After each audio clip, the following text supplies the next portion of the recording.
The 2018 season of the North American Auto Club Masters Park Super Late Model Tour kicks off at the Lanier Raceplex just down the street from Road Atlanta here in Braselton, Georgia. The track conditions are fair 86 degrees with clear skies, winds at 13 miles per hour pointing to the south. This race is going to be 150 laps long, 56 miles in this 0.375 track. The race will have a mandatory fuel window between laps 55 to lap 80, but we expect most of the teams to pit very early. Let's go trackside to kick off the season. Position is Team Ashby on the number 86. On her outside is Boyd Abbott for Ashcroft Family Racing, and as you can see, she already runs away with the first position very early. But the first caution will come out on lap number 17 as Scotty Redden gets turned around in the middle of the back straightaway. We get a quick restart by lap number 25, and Boyd Abbott already posing as the number one contender to Tina Ashby's lead, with Megan McDonald following closely right behind him. Charlie Smith running fourth. Second caution comes out as Ashley Richardson gets into the back of Adam Patterson, involves Ray Kurtz, and I believe Scotty Redden again involved on lap number 26.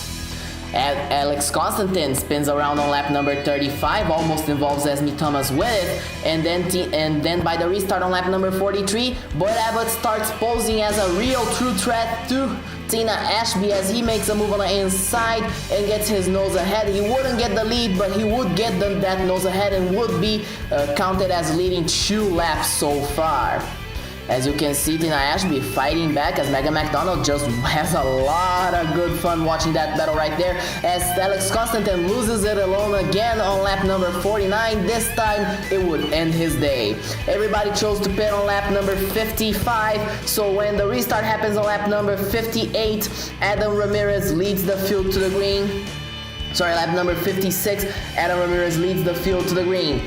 And in that very same lap, we would have another caution as Megan McDonald get turned around in the middle of the pack, and that's the big one. 4 cars involved, and then the 6th caution happens as Kelly Henderson and Scotty Redden get together after contact, and both get eliminated. Adam Ramirez leads the field to the green once again by lap 70, and Tina Ashby trying to work around Esme Thomas and Ray Kurtz. She gets into the back of Kurtz, 82, and Kurt goes around, and Charlie Smith gets involved, and Charlie Smith rolls over on lap number 73, 7th caution of this 150 lap race. He would get back going, but it would take a while. They would have to roll this car back over, and they would remove the entirety of that front end. Adam Ramirez continues to lead. AJ Canton, that was involved in that contact that caused the caution between Kelly Henderson and Scotty Redden, is going in and out of the pits successively, and simply the car is just not very good right now. Adam Ramirez continues to lead. He just lapped Adam Patterson, and here comes Emily Potvin and Tina Ashby chasing him down, and they are faster, but will they have enough time as AJ Canton hits the pit wall? The tire blew on that number 9, brought the last caution of the race. By lap number 122, when we get the restart, Adam Ramirez has the lead, the number 25 right there. If I'm not mistaken, that's Marshall North, is running pretty well too.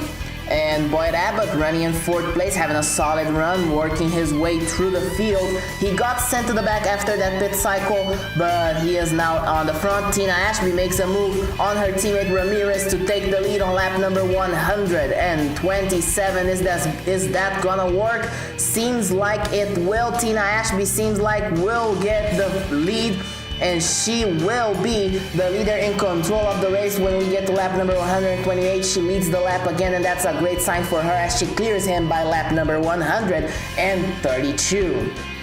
And Adam Ramirez, the best thing he can do is follow the leader as coming to the final lap. 2 laps to go. Tina Ashby leads the way, rounding out turns 3 and 4 to get the white flag is in the air for Tina Ashby. She is leading, and she is soaring through this race. She dominated early on, and she will take the first win of the new season of the Super Late Model Tour.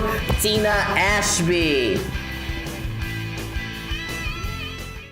It's a 1-2 for Jenks Racing Development. Tina Ashby takes the win, Adam Ramirez second, Emily Potvin third, Boyd Abbott, Megan McDonald closed the top 5, Esme Thomas, Dwight Johnson, Michaela Douglas, Marshall North and Steve Holliday Jr. closed the top 10, Adam Patterson and Charlie Smith the last cars to finish this race. From Ray Kurtz to Stan Gustafsson, those 4 were very much caught up in that big one. AJ Canton eliminated himself out. Alex Constantine, Lucas Calhoun and Carly Ellison were involved in other incidents. So Tina Ashby leads the championship by 10 points over Adam Ramirez. But it's pretty early to say she has domination because the next race will be at the Montgomery Motor Speedway in Montgomery, Alabama in the weekend of the Patriot Cola 200 in Talladega.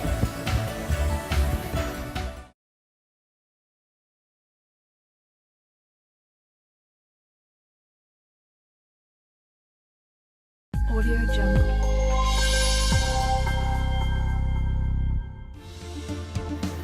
We kick off the North American Auto Club Canadian Late Model Championship, the Argyle CLMC, at the Mosport International Raceway in Bowmanville, Ontario, the only series to start their season on a road course. Of course, it's a very cold morning here, 49 degrees, and it's a very windy morning indeed, 18 miles per hour. This race is gonna be 50 miles long, 20 laps in this 2 and nearly half a mile race course, very winding race course. We will not need pit stops in this race, as will be the case for most of the races in the Canadian Late Model Championship. So let's go trackside to kick off the season of the newest series to join the North American Auto Club hierarchy. Is kicked off with Robert Burton and David LeBlanc making up the first row. David LeBlanc won the Try Hard 500 last year in his final start in the championship series level. He decided to now go down to this level of the Canadian Late Models as Ashley Rogers, the younger sister of Kellen Rogers Ashby, who is running in the main series in the Launch Energy series, is running there. Robert Burton, a former champion of the Launch Energy series, he has a great start and he just runs away with the lead. David LeBlanc second, Rogers is becoming a distant third place with Scott Overton right there in fourth and Kirk Jones in fifth. The first major incident of the race is with Scott Delmar as he hits the wall, almost hits Gaetan Allen and Marcel Leash in the 08 and 56, but that doesn't build too much. But on the following lap, Gaetan Allen passes Leach, loses the car on the final S before the final turn. Marcel Leach hits the wall and he will be done for the day on the third lap. And then we get another incident as Chad Jacobs hits the tire wall on lap number 4. And these would be, I believe, the only 2 retirements of the race, as David LeBlanc is in second place, Robert Burton running away with it, Scott Overton fourth with Ashley Rogers in fifth, Kurt Jones in fifth, and Ashley Rogers in third, Scott Overton in fourth. And in the final lap, Robert Burton completely dominated this race from start to finish, and he rounds out the final couple of corners to kick off the Canadian Late Model Championship in great style. Robert Burton wins here in Mosport. 2005 APRS Racing Series champion Robert Burton takes a dominant win over David LeBlanc. Ashley Rogers has to settle for a distant third place. Scott Overton and Charlotte Elliott close the top 5. Paul Overton and Ashley Elliott 6th and 7th. Kirk Jones, Sarah Boyden and Mauro Villar close the top 10 in this mostly uneventful race. 16 of the 18 starters finished the event. So the championship standings see Robert Burton opening a sort of a gap between him and David LeBlanc, but it's again too early to say people are gonna run away with the championship, because the next race is already a short track race in the Autodrome Montmagny in Quebec. See you next time.